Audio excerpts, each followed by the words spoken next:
leading RJ with number 7. इसमें रहेगी कोई किस्मत वाली आए जिसे मेरी याद आए जब चाहे चली आए जिसे मेरी याद आए जब चाहे चली आए रूप महल प्रेम गली खोली नंबर 420 देखी है एक लड़की देखी है जो मुझे इशारे कर प्यार करेगी क्या डरने वाली मेरी बनेगी कोई Big FM, and we will take the event. And Dinesh Khanna for We don't have the habit of any kind of documentation, and a lot of our valued heritage has been lost or is getting lost every day. I'm really thankful to Shiven for initiating the heritage concept. I was there for the inauguration when we introduced the institution that is now going to be looking after, and Shiven, anytime as always, when you shall need my services, I shall always be there. But really, it's wonderful to have Bhawana put all the thoughts together. The generations to come will want to know what happened in the early years, and there really is no reference point for it. And I think that for somebody like her to put across the 100 years of cinema in the form of a book, which is not like reading a book, it's more interesting to watch it, to go through it in a very fun way. And I think that's a very novel idea to keep the audiences and the readers attracted to something like this. So I compliment you, Bhavana, for that. I also feel that in the years to come, both Shiven and you should join up and make many more such examples of our heritage. It was heartbreaking to see what we saw in the film of how films are being destroyed. We used to joke during the time when we used to work with film. Now, of course, we work with digital. That every time a take went wrong, we used to joke, "Chalo yaar, iski chudiyan to ban jayengi kam se kam." Whatever film used to be left over at that point of time, उनकी चूड़ियाँ बनाई जाती थी. पता नहीं अभी भी बनती है या नहीं बनती. But can you imagine the amount of valuable footage that has gone into that escapade? So thank you, Shiven. Thank you, Bhavana, for putting all this together. And anytime you need any further help to either propagate or to work towards its heritage, I shall always be there. Thank you. I'm joined by my nephews and nieces, a car full of people. My mother would pack homemade snacks wrapped in her cloth bag, which was in the dark distributed to us children because buying the popcorns was expensive for so many children. What are your memories of childhood? How were you exposed to films? How did you watch them? I have always been curious to know. I was born and brought up in Allahabad, in Uttar Pradesh. And in Allahabad, the Capital Cinema was the very prominent theatre where we used to go and watch films. In our time, parents used to go and wet a film before the children were allowed to go and see it. तो जो भी फिल्में आती थी और जिसके लिए हम चाहते थे कि हमें जाना है उसे देखने, पहले वो देखते थे, उसका अनुमान लगाते थे कि ये देखने लायक है कि नहीं बच्चों के लिए. उसके बाद हमें इजाज़त मिलती थी वहाँ जाने के लिए. कैपिटल थिएटर शायद अब भी है इलाहाबाद में, और उसकी यूनिकनेस ये थी कि था उनका वहाँ पर हमने उनके प्लेस देखे. और लॉरेन एंड हार्डी की एक फिल्म थी द फ्लाइंग ड्यूसेस, वो मेरी पहली फिल्म थी. और उसके बाद जितनी भी ये सिंड्रेला और लिटिल रेड राइडिंग हुड इस तरह की जो फिल्में आती थी डिज्नी की, वो देखने जाते थे. हिंदी फिल्म शायद जो पहली देखी थी वो शायद जागृति थी. बहुत ही पुरानी फिल्म थी, बच्चों के ऊपर एक फिल्म बनी थी. और बाद में कई सालों के बाद इलाहाबाद में पहला एयर कंडीशन थिएटर बना, जिसका नाम था निरंजन. और हम लोग वहाँ देखने गए थे एक फिल्म जिसमें दिलीप साहब थे और देवानंद साहब थे.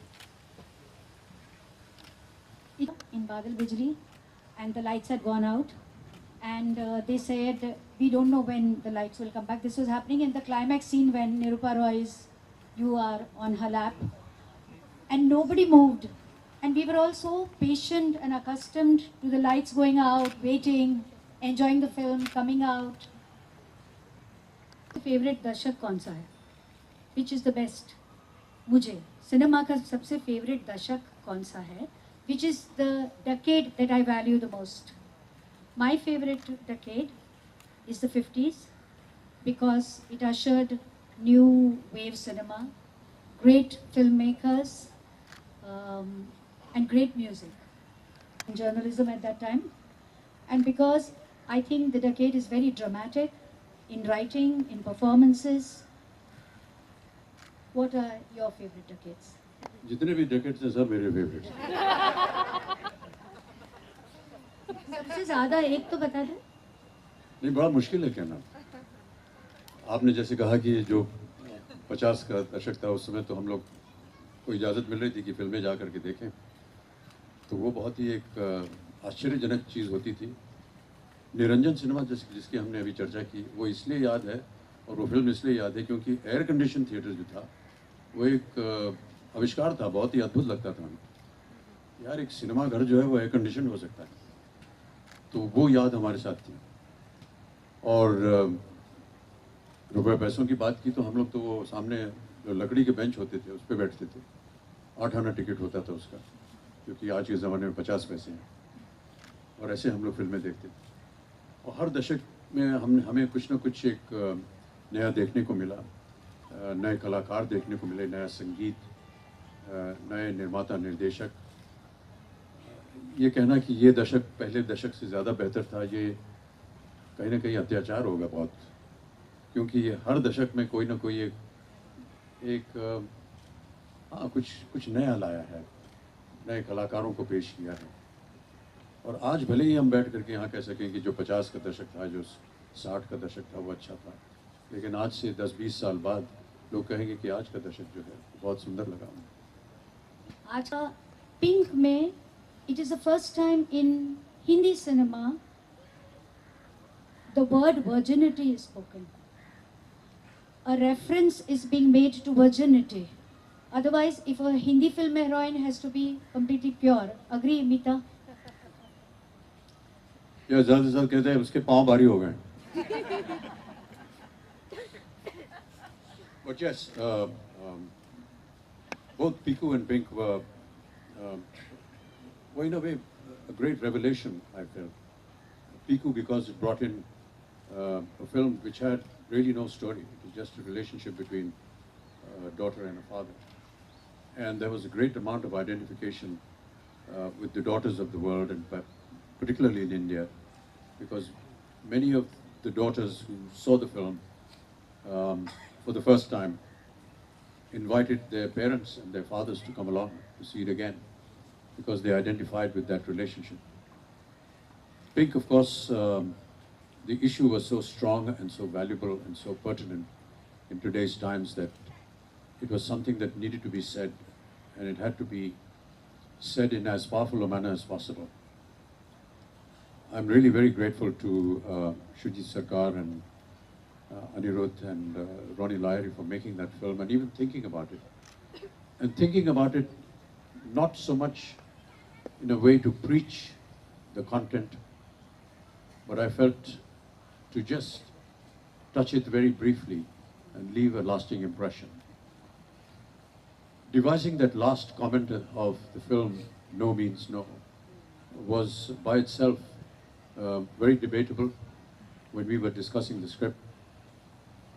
It was felt by the writers and the directors at that time that in the final summation of the court scene, I would get up and make a long speech which would encapsulate all that had happened in the film from the start to the end.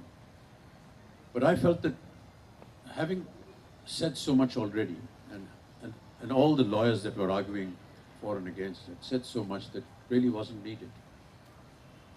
And because Deepak Sehgal, who was the character in the film, was hesitant in the beginning because of his bipolar condition to make any kind of argument in court, he would stand up and say, no questioning, Your Honor, or no, Your Honor.